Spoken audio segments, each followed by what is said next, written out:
பேருரைக்கு கூப்பிட்டவர் அவரை புகழ்ந்து தான் கதைக்கணும். அப்ப புகழ்ந்து கதைக்கு போட்டு அதே தீர்மானத்தின் பிரகாரம் அந்த பக்குவமான தலைவர், அந்த அமைதியான பொறுமை காக்கின்ற தலைவர் எடுத்த முடிவை நடைமுறைப்படுத்துகின்ற மற்றவர்கள் உள்ளாதவர்கள் யார்? தமிழீழ விடுதலை புலிகள்.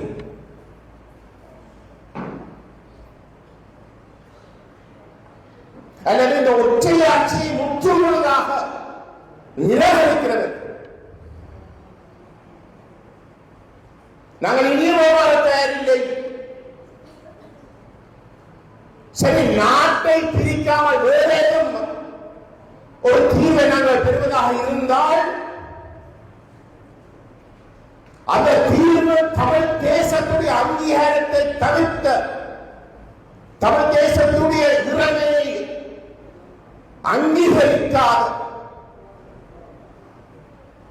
எங்களுடைய தாயகத்தை அங்கீகரித்து அறிவிக்காத எந்த ஒரு தீர்வுக்கும் நாங்கள் தயார் இல்லை என்று சொல்றவர்களையும் அந்த தந்தை செல்வா சொன்ன தமிழீழ கோட்பாட்டுக்கு குறைவாக சொன்ன ஆக்களின் சேர்த்துத்தான் இன்றைக்கு தீவிரவாதிகளாக அவர் சித்தரித்து அந்த பேருரையை ஆற்றி போயிருக்கிறார். அப்படியாக இருந்தால் பேராசிரியர் ஜிஎல் பீரிஸ் அவ்வகையான ஒரு கருத்தை தெரிவிப்பார் என்பது அனைவருக்கும் தெரிந்த விடயம். ஆகவே அவ்வகையான ஒரு தலைவரை தந்தை செல்வா அவர்களுடைய பேருரையை ஆற்றுவதற்கு அந்த பேருரை ஒழுங்கு செய்த குழு அதை செய்வதற்கு அழைத்திருக்கிறார்கள் என்றால் அவர்கள் தமிழகத்துக்கு கொடுக்கின்ற செய்தி என்னவென்றால், தந்தை செல்வாவுடைய நிலைப்பாட்டில் இருந்து இன்றைக்கு அந்த கட்சி விலகி இருப்பது என்ற செய்தி. ஒற்றை ஆட்சியை ஏற்றுக்கொள்வதற்கு தாங்கள் தயார் என்ற செய்தி.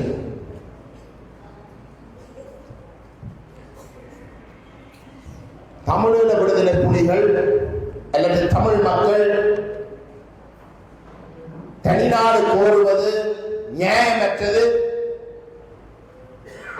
அது ஒரு தீவிரவாத ஒரு நிலைப்பாடு என்று வலியுறுத்துகின்ற சிங்கள தேசம் இன்றைக்கு கூட போர் முடிந்து கிட்டத்தட்ட 14 வருஷங்கள் கழிந்தும் கூட அந்த ஒற்றையாட்சியை கைவிடுறதுக்கு தாங்கள் தயார் என்பதை எந்த ஒரு இடத்திலையும் சொல்லியிருக்கிறார்களா?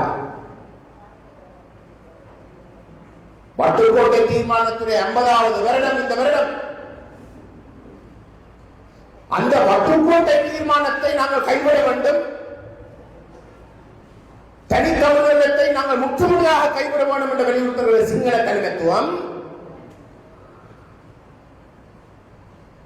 வட்டுக்கோட்டை தீர்மானத்தை நிறைவேற்ற வேண்டிய காரணம் இந்த ஒற்றையாட்சி முறை என்பதை விளங்கிக் கொண்டாவது, இந்த 50 வருடங்களுக்கு பின்பாவது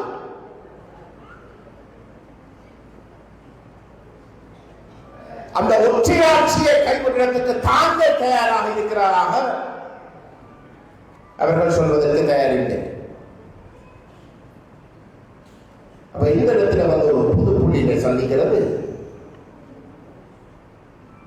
நாங்கள் தமிழகத்தை கைவிட வேண்டும், நாங்கள் வட்டுக்கோட்டை தீர்மானத்தை கைவிட வேண்டும், அவர்கள் சமஸ்தியை கொள்ள தயாரில்லை, சமஸ்தி கிடைச்சால் தீவிரவாதம் என்றால் நாங்கள் இந்த ஒற்றையாட்சிக்குள்ள போகணும். சரி, நான் சும்மா ஒரு கதைக்கு சொல்லுவோம். பேராசிரியர் ஜிஎல் பீரிஸை அழைக்கப்படுவது வந்து அவர் அவ்வாறான ஒரு பேச்சை செய்வார் என்று தாங்கள் எதிர்பார்க்கவில்லை. ஆனால் சொல்லிவிட்டார். அதை நாங்கள் ஏற்க முடியாது என்ற ஒரு பதிலாவது வந்து அவரை கூப்பிட்டவர்கள் சொல்லியிருக்கிறார்கள். இன்னைக்கு சோசியல் மீடியாவில் எடுத்து பார்த்தால் மக்கள் கதிர்றாங்க.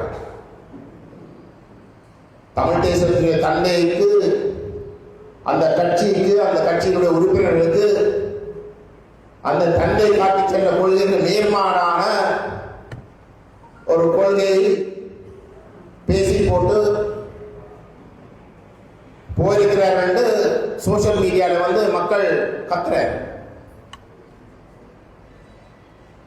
தமிழரசு கட்சியுடைய தீவிரவாதவாளர்கள் கூட இன்னைக்கு கத்திக் கொண்டிருக்கிறார்கள்.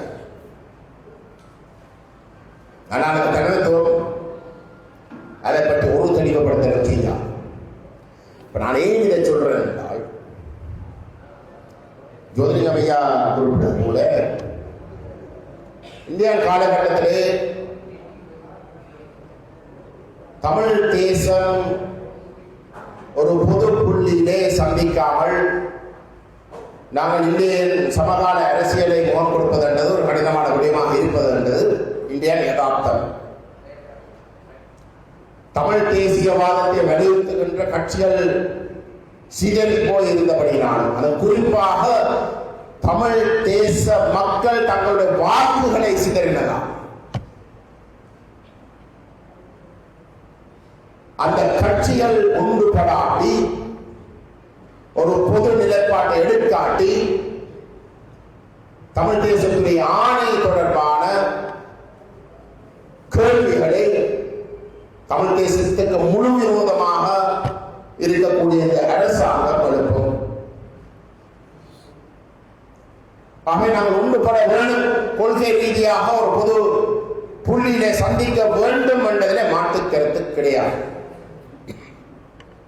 ஆனால் அந்த பயணத்தில் இருக்கக்கூடிய சவால்களை சுட்டிக்காட்டுவதற்காகத்தான் நான் இந்த போன கிழமை நடைபெற்ற அந்த சம்பவத்தை இவ்வளவு நுணுக்கமாக உங்களுக்கு ஒரு உதாரணமாக எடுத்துக்காட்டுகிறேன்.